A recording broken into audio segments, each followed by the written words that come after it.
Thank you for coming to this session. Titled Owning Bad Guys and Mafia Using JavaScript Botnets. I hope you enjoyed the topic. But before starting, I would like to introduce myself and my country. I'm Chema Alonso. I work in a small company called I64 in Spain. I'm also a Microsoft MVP in enterprise security. And I live in Spain. Do you know Spain? Have you been to Spain any time in your life? If not, you have to go and visit our country. This is Madrid, the city in which I live. As you can see, it's the city that never sleeps, but it's smaller than New York. And there are a lot of big places in Spain that you have to visit. This is the Sacred Family in Barcelona, one of the most beautiful churches in the world, as you can see. And of course, there are other places that you might would like to visit. This is Ibiza, a small island in which I'm going to stay tomorrow.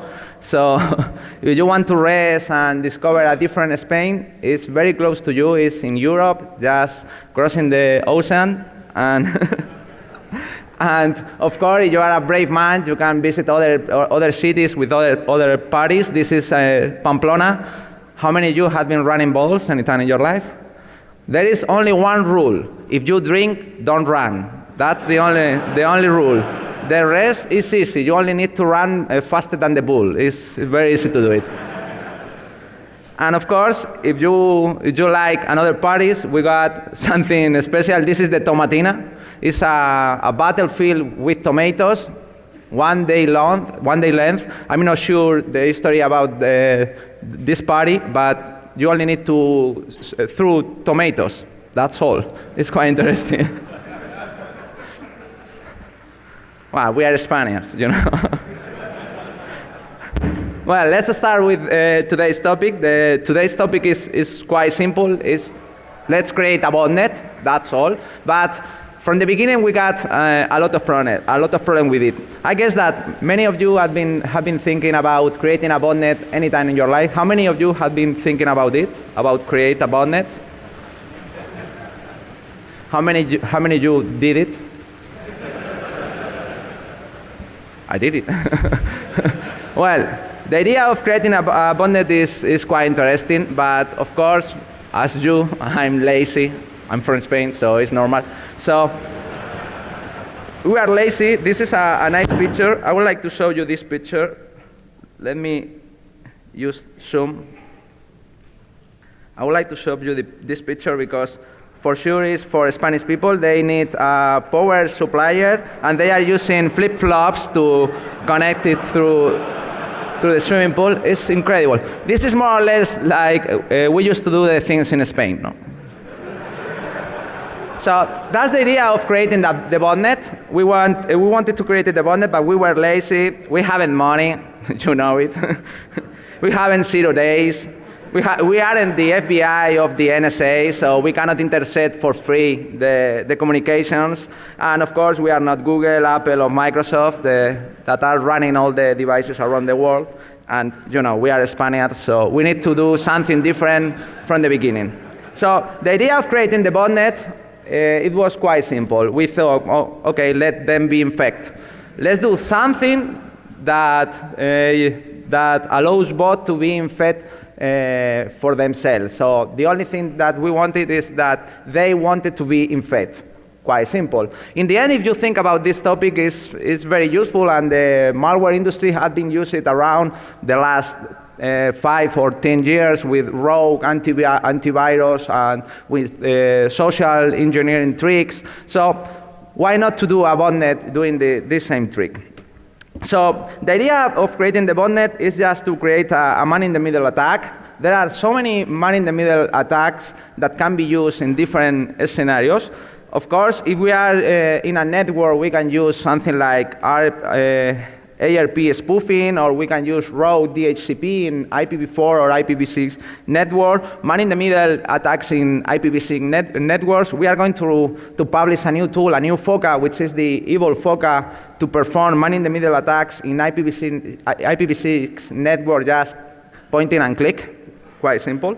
And of course, if you are able to manage the DNS, you can do the man-in-the-middle attack. But it's quite complicated if you are thinking about internet, because you have to deal with a lot of providers, internet providers, and networks, so it's difficult to use on internet. One of the most used in the internet several years ago is the man in the browser, in which just an add-on is installed in the browser, an add-on like a browser helper object in Internet Explorer, and lot of example of malware have been used this trick. We got a lot of malware from Russian, especially from Russian, using this trick. This is very useful, and it works so well that they need special files to configure the Trojan to attack all different banks. This is a very ancient banking Trojan using an XML file to configure the man in the browser to control all different web pages from different banks. Quite simple, and it works very well. But we needed to code in something and deal with antivirus system, managing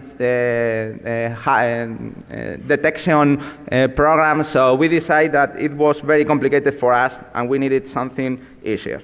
So we talk about the man in the top, or JavaScript in the middle. The idea is quite simple. If you are able to run our JavaScript in one tab, you can do a lot of things. You can access to the code, you can modify the HTML, you can access to the form fields, you can managing even the not supposed to be managed cookies, like HTTP only cookies using different tricks, and so on. In fact, there are a very well-known project, which is Biff, the browser exploitation framework project, that allows you to do a lot of things just installing a small piece of JavaScript code in a browser. So the idea is just to do a cache poisoning. The problem is that we needed to configure this on the internet, and it's quite complicated if you want to infect a lot of bots on the network. So we were thinking about how to do it easy, and we did this. So the idea is how to create a JavaScript botnet from scratch, and it's quite simple. First of all, we thought about the Tor nodes, but the idea with Tor nodes is quite simple. If you are the last one on the line, you will be able to access to all content. You will be able to intercept all communications. The problem when we tried to create the rogue Tor node, it was that they are using some security test to discover who is modifying the answer of the DNS, or who is adding some special files, and so on. And we were detected, as you can see. So we thought, well, it's too complicated. We need to detect when they are sending the test and creating an exception for the test. No, too difficult. We are Spanish. The next thing that we did is just to create a proxy. To create a proxy is quite simple, because a proxy is not a big infrastructure like the Tor network in which all are connected. A proxy server is just a standalone server that people decide to connect to. So the idea is that if you read all the manuals on the internet about how to be anonymous, the first thing is connect to any proxy server on the internet. So we thought, wait, it is very interesting because it's a man-in-the-middle schema. So if we are a proxy server on the internet and people decide to connect to the internet through our proxy server, we will be able to collect all data and infect all browsers. So we did it. The first thing that we need to do is just to rent a server on the internet. Of course, you have to take care about what kind of server are you going to use. No, don't use any Pirate Bay server, not even in Amazon. Remember what happened with the WikiLeaks. Not in MegaBlob. It's better if you select any country in which there are no laws.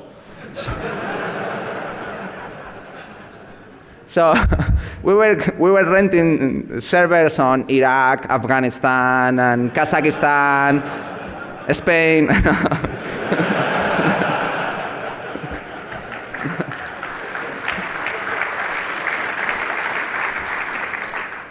Then sorry. Once you install, you run the server, you only need to configure something which is very simple, Apache web server and Squid proxy. And the idea is that with this server, we were going to infect all JavaScript files with one small piece of code, 2 lines only. So when the user connects to our proxy server, we go to the website, we got the response page, okay, and the response page has a JavaScript file.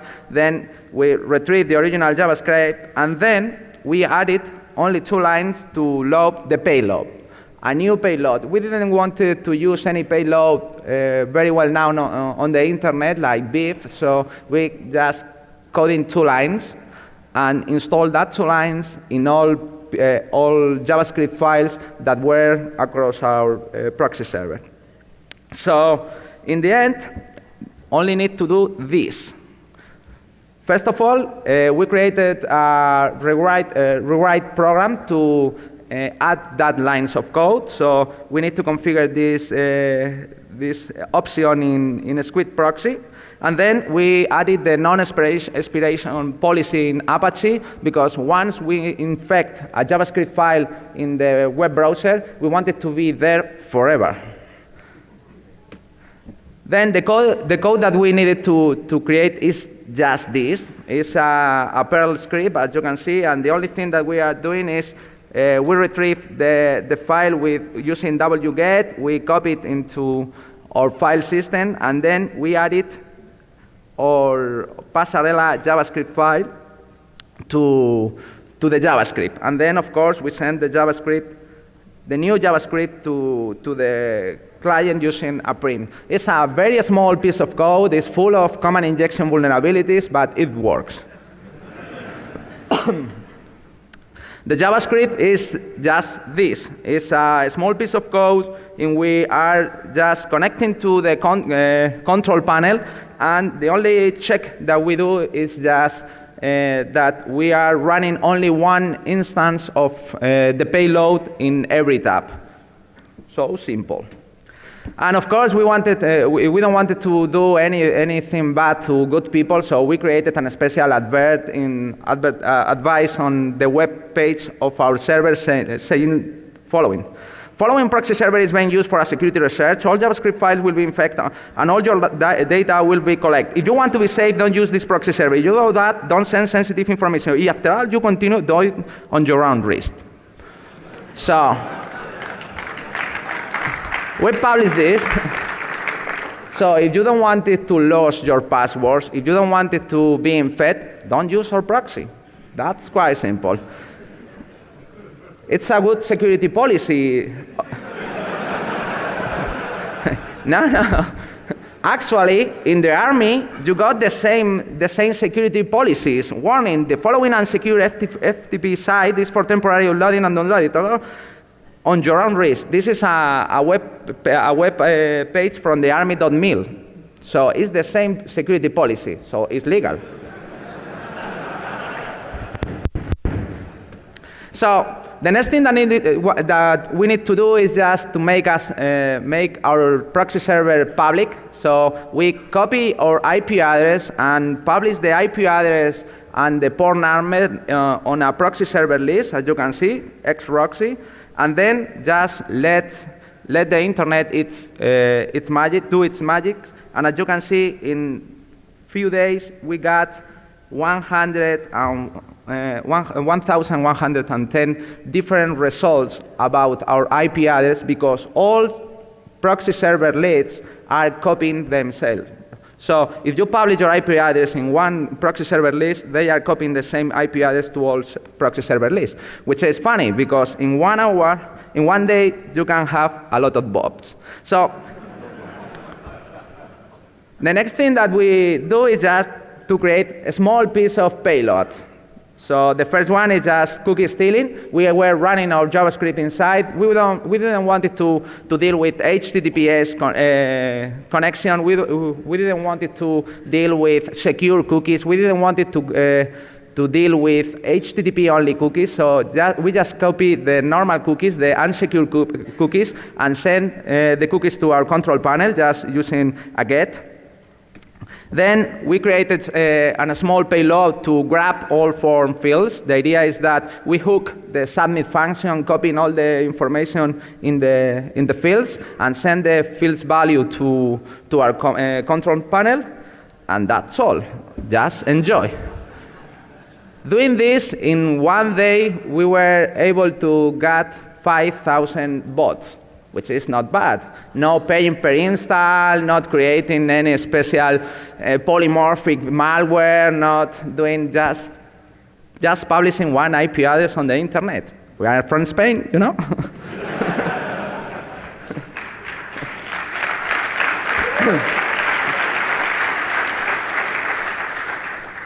So the question is, who the hell is using this kind of services on the internet? How many of you are using this kind of services on the internet? No, it's if you read all manuals, said, if you want to be anonymous, use an anonymous proxy server. If you want to be more anonymous, use more than one anonymous proxy server, which is cool because you can be infected for more than one proxy server. So. And the idea is that the kind of people who is using that services is, of course, bad people. All the things that we were able to collect were bad people doing bad things. So, of course, the first thing that we discovered is the Nigerian scammers. We collect all information. Of course, we collect also username and passwords, but we advertise them, so it's all legal. So once we got the password, we get into the email boxes of those people. And well, this is one of my favorites. There were a lot of people doing this. This is one of my favorites. As you can see, the email name is, the alias is Royal Hotel England and hotmail.co.uk. And that guy was creating a spam campaign trying to scam people with Visa schema. The idea is he was offering to the victims a special visa to get a job in the UK. Of course, this is the email. He was asking for money, £275, and he was asking for money, and a lot of people were suspicious, saying, okay, dear, I respect you kind information, but show me the money, show me the job before. Show me the job, and then I send the money. Of course, if the guy was suspicious, the scammer wasn't continue with the scam, but others weren't so suspicious, so in the end, they were sending all the information needed to create the visa. As you can see, passport, application form, my resume, passport, high quality picture for the passport in the UK, fingertips, as you can see, and so on. A lot of people sending. This is the easiest way of identity theft that I've seen in my life. For sure, if you got all this information, you probably can create your own mule to use in malware, in banking malware. So, quite simple. Another one, which is one of my favorites, is this guy. Well, have you seen this girl? This is a profile in a social network for having a flint and that kind of things. How do you look to that girl? How many of you really think that that girl needs to search for a boy on the internet?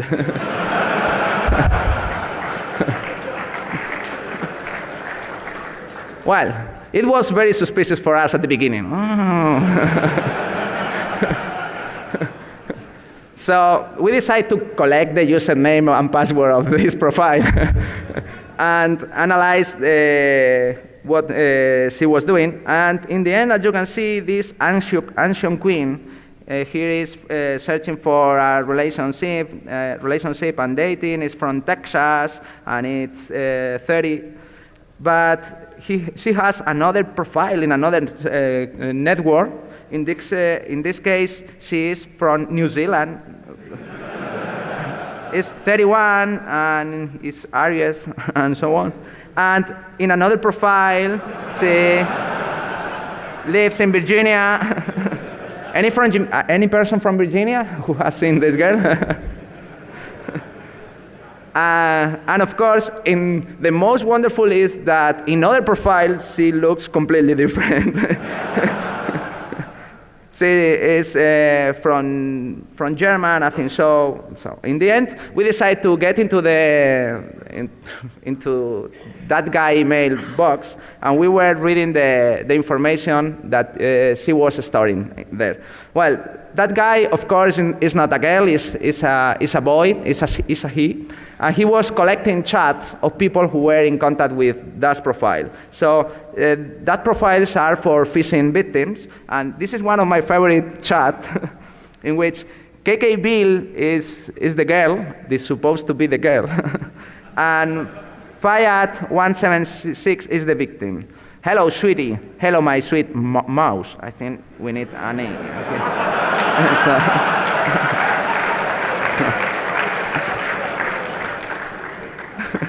The second one is nice. How are you doing? And the other one says, doing? Well, in the chat you can see, I'm sorry, in the chat they are discussing the details of their love. And the details are 100 euro that need to be sent in exchange for the naked picture. I don't know what kind of picture are this, man.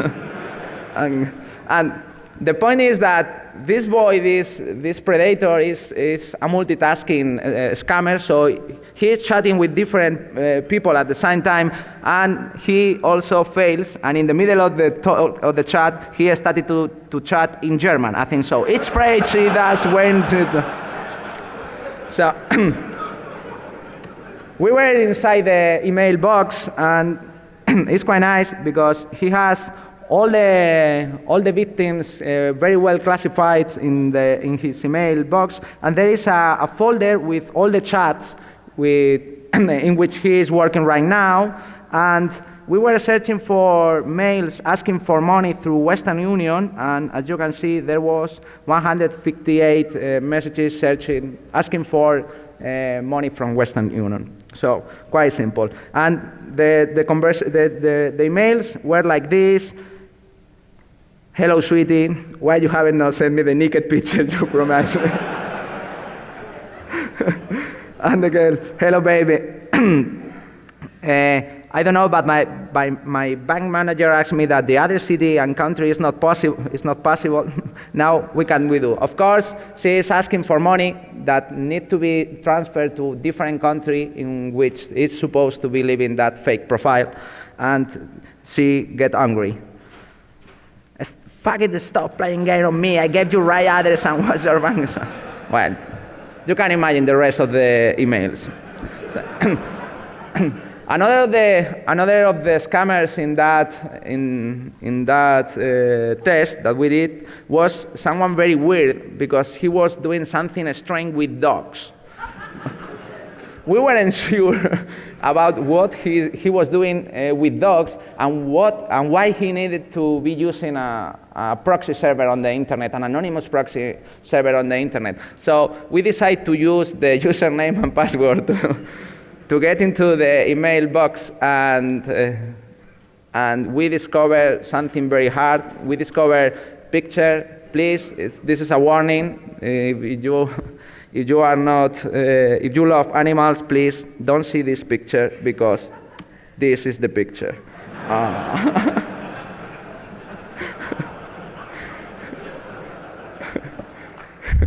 He was selling this fake Yorkshire because in the end he was selling the same Yorkshire around the world.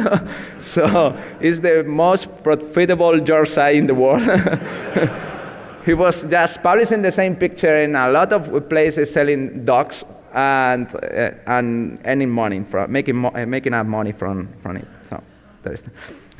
Of course, we discovered psychotics. This is the control panel, how the control panel looks like. And as you can see, this guy was searching in XNXX, searching for mother, rape, sister, violent rape, violence. So we were about to send this IP address to Colon Police because this guy is not normal. Also, people trying to be anonymous, a lot of people trying to be anonymous, and the first thing that they were doing it was just to test if they were anonymous. The problem is that if you are using a proxy server, you are anonymous to the end page, but not to the proxy server. So the proxy server can track you anytime. It's quite simple. So, okay, you are anonymous. We don't know that you are from the States.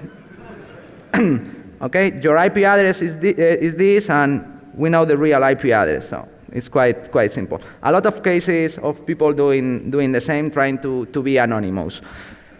This is the weird case we discovered. It's a guy trying to make out money of reading blog posts. It's supposed to be a business. You read the blog posts of anyone around the world, and you will be paid for it. And after 1 month, he was able to earn 24 bucks. So I'm not sure that it is so good business right now.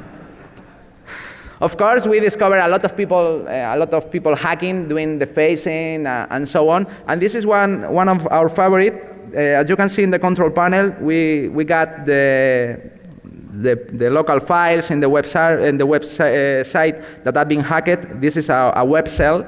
And the idea of this web shell, of course, we connect to the website, and it has the face, as you can see, the email address of the hacker. So it was anonymous, but you got the email address. I don't understand this very well. But the problem is that this hacker was using a web shell, and the web shell was hacked with a JavaScript. Do you know? Probably you know that there are a lot of web shells on the internet with a small piece of JavaScript that are copying your web shell, and you are Trojanized by this web shell. This web shell was Trojanized, and of course it was Trojanized by a JavaScript file. So when the JavaScript file crossed through our proxy server, we infect that JavaScript, and then we own the web shell of the hacker. So in the end, the hacker who was hacking was hacked. So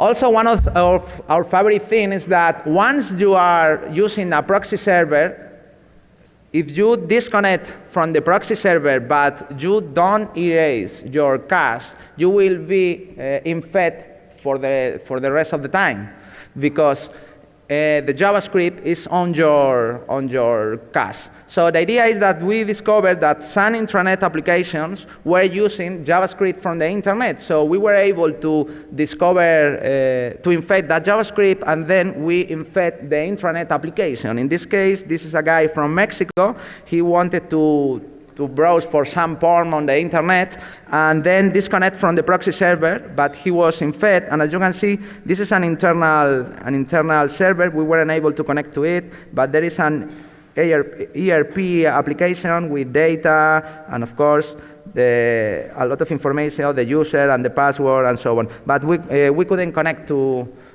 that intranet because it's not public on the internet. And of course, porn. A lot of porn, people searching for porn. Porn is the business, believe me, not hacking, porn. Even we were discovering this. This is a very nice story in which in a Catholic church was discovered this painting from monks since seven centuries before. They were painting peanuts. It's true. So we were collecting URLs, and we discovered a lot of URLs of porns. Of course, a lot of username and password that we've been selling on the internet, of course. And but the most weird page is Chat Turbate. Believe me, if you never watched that website, Chat Turbate is completely different.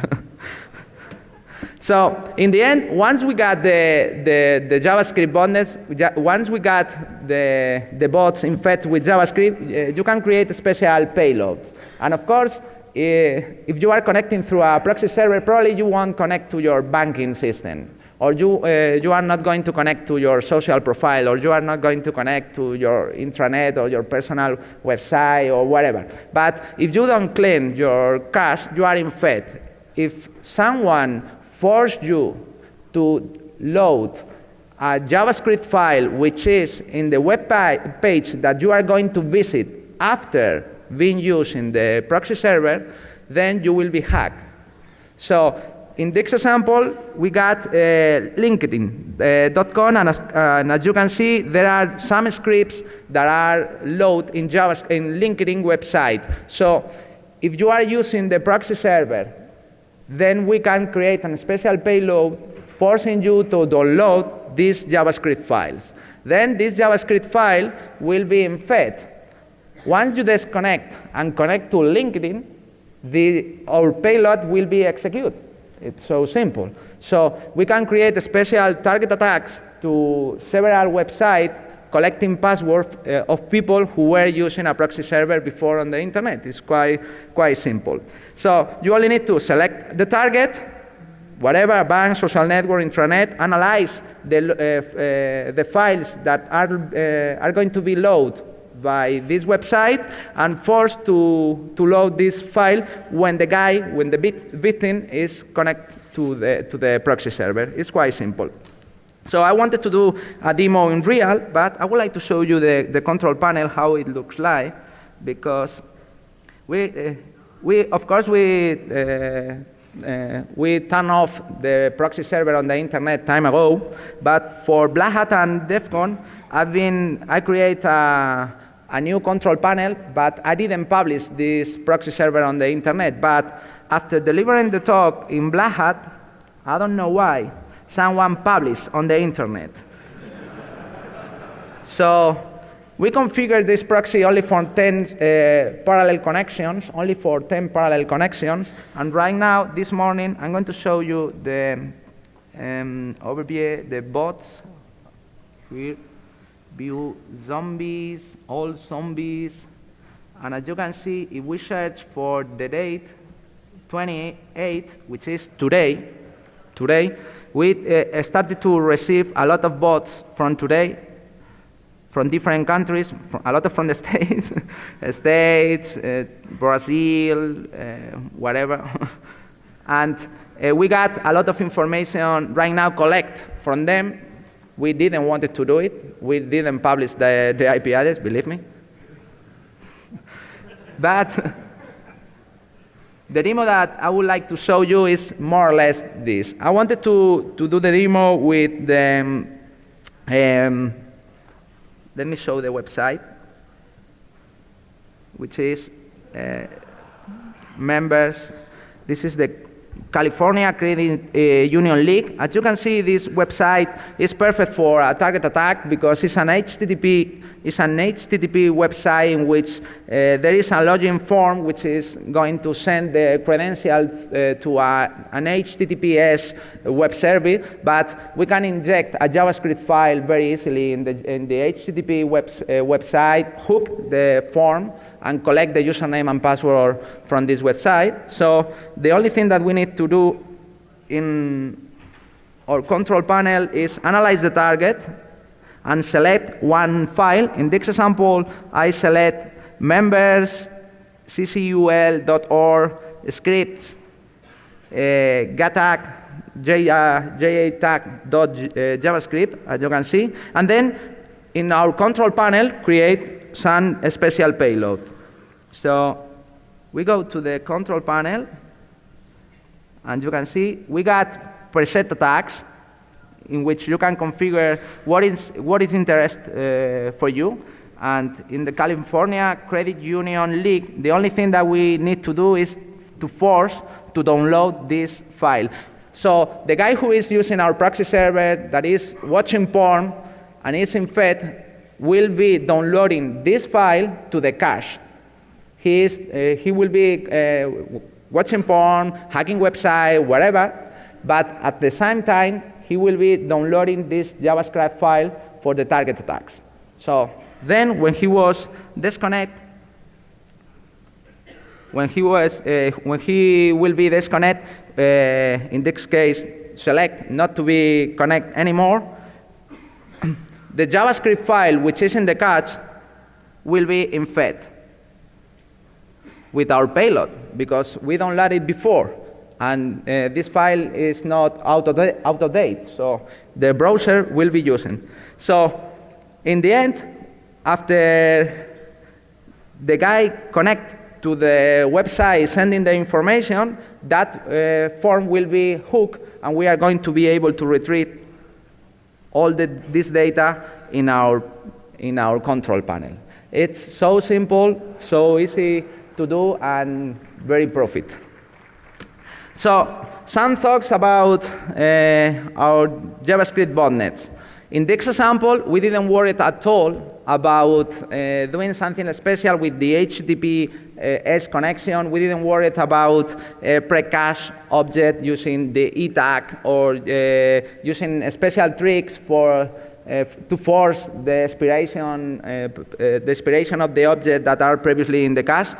And we didn't want it to use to do something with the HTTPS connection because we didn't want it to raise any alerts. So and of course we didn't have any Flame digital certificate, and Moxie was very busy tweeting, so we cannot contact with him to create the special digital certificate. And the idea, the good point of it is that we did it only in one day. So in one day we were able to configure the proxy server, configure the Apache, publish the IP address, create the JavaScript, and collect all this information. So if we were able to do this in only one day, the problem is how many of you think that governments, intelligence services, bad guys aren't doing the same on the internet? The question is, how many of you think that only one of those proxy servers on the internet is secure? Only one. How many of you think that only one of those proxy servers is secure? No one? Secure? I don't think so. Secure. No, that is not going to infect you or collect your data. The one you run is not an anonymous proxy server, it's yours. It's completely different. So in the end, using a proxy server on the internet is a very bad idea, but we got thousands and thousands and thousands of web pages on the internet saying people, if you want to be anonymous, use a proxy server on the internet. So we are going to have this problem long time and long time and long time. So don't use it. So some protection, of course, this is a man-in-the-middle schema, and it's a man-in-the-middle schema in which you decide to be hacked because you configure your web browser to use that man-in-the-middle, that proxy server. So you have to think twice if it's worth it to be using that proxy server. And of course, the problem is with Tor networks. But right now, we got more news about fake Tor networks, Tor nodes or rogue Tor nodes on the internet than fake or rogue proxy server on the internet, and I don't know why. And of course, after using this kind of services, if you need to do this for whatever reason you have, take care and clean all the information that you download from the internet. Take special care with that machine. If it's possible, use a new virtual machine and burn it out after using, throw it to the trash, wherever you want. And of course, VPNs are not a silver bullet because in this case, we were able to discover a lot of people connecting to a personal VPN to be outside of the network in which they were connecting, and then from the VPN connect to a proxy server, and in the end, it's possible to infect the client in any case. So take care of it.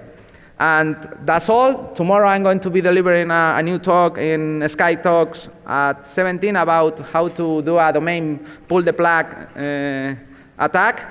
And if you want to do any question, I'm going to be in the Q&A room for track 3.